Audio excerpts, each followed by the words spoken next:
છોટાઉદેપુરથી હાલ મહત્વના સમાચાર સામે આવ્યા છે। સુખરામ રાઠવાએ સ્કૂલના રસોડાની મુલાકાત લીધી છે। પુનિયાવાટ મોડેલ સ્કૂલના રસોડાની મુલાકાત લીધી હોવાનું સામે આવ્યું છે। તો રસોડામાં સડેલી શાકભાજી મળી આવી છે। માર્કા વિનાના મસાલાના પેકેટ મળી આવ્યા। લોટમાં જીવડા પડેલા જોવા મળ્યા છે। તો આ શાળાના 100 થી વધુ બાળકો સારવાર હેઠળ છે। સુખરામ રાઠવાના સરકાર ઉપર ગંભીર આક્ષેપો કરવામાં આવી રહ્યા છે।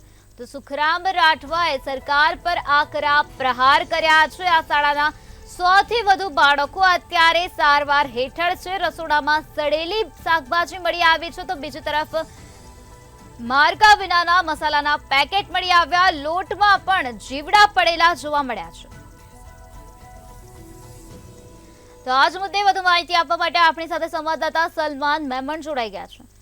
જી સલમાન, સુખરામ રાઠવાએ સ્કૂલના રસોડાની મુલાકાત લીધી છે અને જેમાં સડેલી શાકભાજી મળી આવી, તો બીજી તરફ માર્કા વિનાના મસાલા અને લોટમાં પણ જીવડા પડેલા જોવા મળ્યા છે। શું છે વધુ વિગત?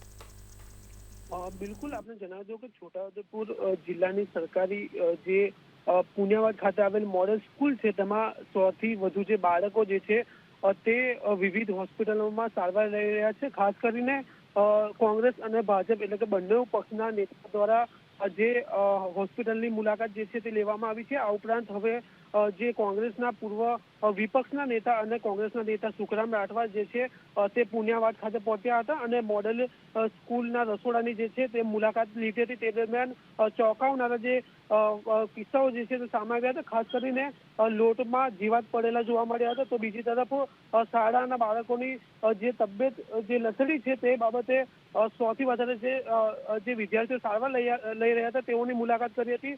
સુખરામ રાઠવાએ જે રીતે સરકાર સામે જે ગંભીર આક્ષેપો કર્યા છે, ત્યારે બીજી તરફ જે રીતે હાલ જે રીતે આ જે મામલાને રાજકારણ પર ગરમાવું છે। સલમાન, સમગ્ર માહિતી આપવા બદલ આભાર।